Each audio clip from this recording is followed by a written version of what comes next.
Many people underestimate the meaning of color in cinema, but with just a simple shade you can tell way more about the character's mood or show an important detail, and many directors love this method of storytelling. But today I'd like to talk about a particular movie, 2015 Justin Kurzel's motion picture, Macbeth.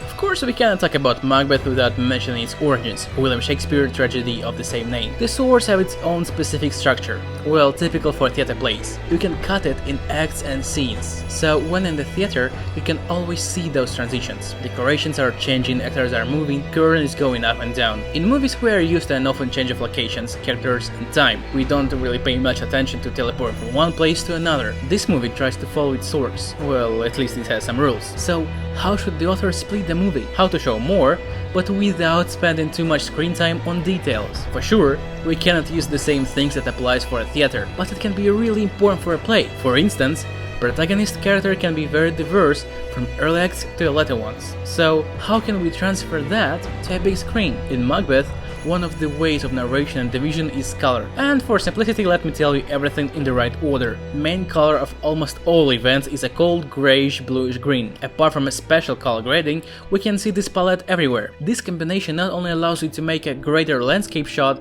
but also adds dust, brutality and blood. In other words, when you watch a battle, these colors make events way more authentic, unpleasant and visually stunning. But enough, we're here for a different purpose, because the leitmotif of the movie is yellow. Why yellow? Well, if we spoke about a comic blockbuster or an action movie, that would be a color of potential danger. For a rom-com, color of sun and happiness. But that's not the case here. In Macbeth, yellow is a color of madness. Historically, yellow associates with people who have some kind of a mental deviation. In Russia, they even used to call madhouse a yellow house. But it can be easily uncovered that yellow often dominates in mad people's creations. For example, in later Van Gogh, there is a way more yellow than in his early works. Apart from what was said, in European and American culture, yellow often associates with duplicity, envy, jealousy, avarice, and even with cowardice. Let's get back to the movie. We face this color for the first time during the first battle, when Macbeth looked aside and noticed the witches. Herewith, on the main shots, there is now yellow. This happens because we see witches as a hallucination through the eyes of Macbeth. By the way, pay attention to the richness of color. It's faded and just barely visible. The color evolves with the character within the movie. Closer to an end,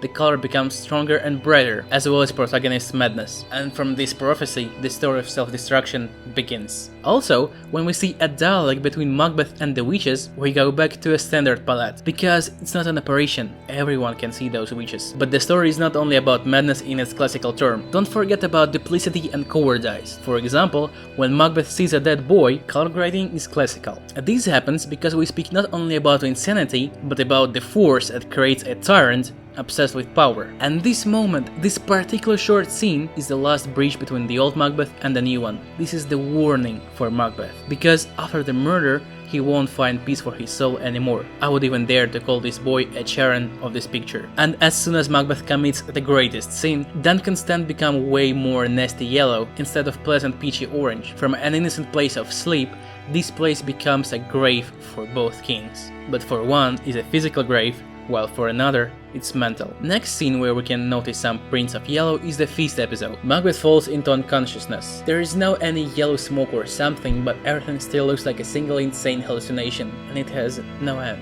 and there is no way out.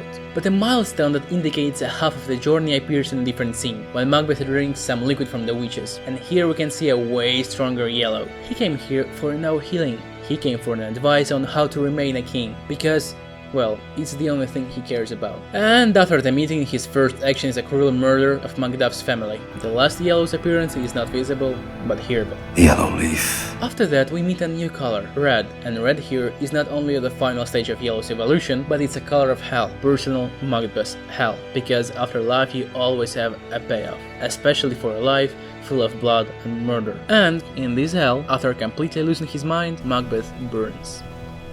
After all, I counted 5 times when in the movie they painted some events to a special color. Each of these can be read as an act, just like in a theater. Moreover, Shakespeare's play has the same number of acts and its segmentation is almost the same with the movie. So, color grading here can be understood not only as a way of hero's insanity progression, but also as a cinematic equivalent of a theater act changing. And we had an opportunity to accompany Macbeth in his journey, from a heroic beginning to a tragedy end.